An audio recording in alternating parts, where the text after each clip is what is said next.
भारत के बंटवारे से जुड़ा एक सवाल है जो आज भी हम सबको परेशान करता है। क्या ये होना ही था? क्या ये तय था? या फिर ये एक ऐसी भयानक त्रासदी थी जिसे शायद टाला जा सकता था? साल था 1947। भारतीय इतिहास का वो साल, वो मोड़ जिसने इस उपमहाद्वीप की तकदीर को हमेशा हमेशा के लिए बदल कर रख दिया। बस एक लकीर खींच दी गई, लेकिन ये लकीर सिर्फ जमीन पर नहीं थी। इसने करोड़ों जिंदगियों को, परिवारों को और एक साझी विरासत को दो हिस्सों में चीर दिया था। जी हाँ, ये लकीर जमीन से ज्यादा दिलों पर खींची गई थी। और इस बंटवारे की जो कीमत चुकानी पड़ी वो बहुत बड़ी थी। अनुमान है कि 10 से 20 लाख लोगों ने अपनी जान गंवाई और करोड़ों लोग अपने ही घरों में बेघर हो गए। तो चलिए अब हम वापस उसी सबसे बड़े सवाल पर आते हैं। क्या बंटवारे को रोका नहीं जा सकता था, या ये उस वक्त के जो राजनीतिक फैसले लिए गए उनकी नाकामी थी? एक ऐसी नाकामी जिसने सब कुछ इस मोड़ पर लाकर खड़ा कर दिया। आइए इस सवाल का जवाब सिर्फ जज्बातों में नहीं ढूंढेंगे, बल्कि एक टाइमलाइन के साथ एक एक करके घटनाओं को समझते हुए इसका जवाब तलाशेंगे। देखिए, विभाजन की जो जड़ें थीं वो कोई रातों रात नहीं पनपी। इसकी कहानी तो 20वीं सदी की शुरुआत में ही लिखी जाने लगी थी। 20वीं सदी की शुरुआत से ही राजनीति में सांप्रदायिक प्रतिनिधित्व बढ़ने लगा था। अलग निर्वाचक मंडल, मतलब सेपरेट इलेक्टोरेट्स जैसी व्यवस्था लाई गई, जहां लोग सिर्फ अपने धर्म के उम्मीदवार को ही वोट दे सकते थे। अब इस एक कदम ने क्या किया? इसने राजनीतिक पहचान को धर्म के चश्मे से और भी पक्का कर दिया। 1920 और 30 के दशक तक आते आते तनाव तो बढ़ा, इसमें कोई शक नहीं, लेकिन तब भी एक मुकम्मल बंटवारे के बारे में कोई सोच भी नहीं रहा था। मतलब ऐसा नहीं लगता था कि ये तो होकर ही रहेगा। मगर फिर आया 1940 का दशक, और इसने तो जैसे पूरी कहानी की दिशा ही मोड़ दी। साल 1940 में मुस्लिम लीग ने लाहौर प्रस्ताव पास किया। ये पहली बार था जब एक अलग होमलैंड, यानी एक अलग मुल्क का विचार इतने आधिकारिक तौर पर सामने रखा गया। पता है, इस प्रस्ताव की भाषा बड़ी दिलचस्प थी। जानबूझकर उसे साफ नहीं रखा गया।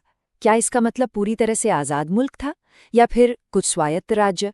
शब्द भले ही उलझे हुए थे, लेकिन जो कहानी बन रही थी, जो नैरेटिव बन रहा था, वो धीरे धीरे साफ होता जा रहा था। और फिर हुए 1946 के चुनाव। इसके नतीजों ने, आप कह सकते हैं कि शीशे की तरह सब साफ कर दिया। मुस्लिम लीग ने मुसलमानों के लिए रिजर्व लगभग सारी सीटें जीत लीं, जबकि कांग्रेस को ज्यादातर हिंदू बहुल इलाकों में जीत मिली। ये आंकड़े सिर्फ आंकड़े नहीं थे, ये चीख चीख कर बता रहे थे कि दोनों समुदायों के बीच सियासी खाई अब कितनी गहरी हो चुकी थी। राजनीतिक स्तर पर तो बातचीत चल रही थी, लेकिन जमीन पर माहौल कुछ और ही था। सांप्रदायिक दंगों ने सब कुछ बिगाड़ दिया था।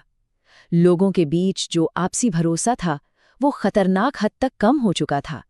डर, शक और गुस्सा, ये भावनाएं किसी भी तर्क वाली बहस पर बुरी तरह हावी हो चुकी थीं। इसके बाद जो हुआ वो इतिहास की शायद सबसे तेज और दर्दनाक घटनाओं में से एक है। सोचिए, मार्च 1947 में लॉर्ड माउंटबेटन भारत आते हैं और सत्ता सौंपने की पूरी प्रक्रिया को तेज कर दिया जाता है। सिर्फ 5 महीने, जून में बंटवारे की योजना का ऐलान और अगस्त में सत्ता का हस्तांतरण। सिर्फ 5 महीनों में करोड़ों लोगों की किस्मत का फैसला हो गया। और जो सीमा आयोग था, जिसे वो मशहूर रेड क्लिफ लाइन खींचनी थी, उसे अपना काम पूरा करने के लिए सिर्फ कुछ हफ्ते दिए गए। इस जल्दबाजी का नतीजा क्या हुआ? अराजकता, और ज्यादा अराजकता। लोगों को तो आखिरी पल तक पता नहीं था कि सुबह जब वो उठेंगे तो उनका घर, उनका गांव हिंदुस्तान में होगा या पाकिस्तान में। तो इन सब घटनाओं को देखने के बाद चलिए हम अपने उसी बुनियादी सवाल पर लौटते हैं। देखिए, ये सवाल जितना सीधा लगता है, इसका जवाब उतना ही मुश्किल है। एक तरफ लोग कहते हैं कि अरे, सांप्रदायिक राजनीति की जड़ें इतनी गहरी हो चुकी थीं, भरोसा पूरी तरह टूट चुका था और लीडरशिप कोई समझौता कर ही नहीं पाई, तो बंटवारा तो होना ही था। लेकिन एक दूसरा नजरिया भी है। वो ये कहता है कि इतनी जल्दबाजी की कोई जरूरत नहीं थी, समय का दबाव गैर जरूरी था, दूसरे रास्ते तलाशे जा सकते थे, और जो भयानक हिंसा हुई उसे तो यकीनन रोका जा सकता था। सच तो यही है कि इतिहास कभी भी सीधा सपाट ब्लैक एंड व्हाइट नहीं होता। तो इस पूरी चर्चा से सबसे जरूरी बात क्या निकलती है?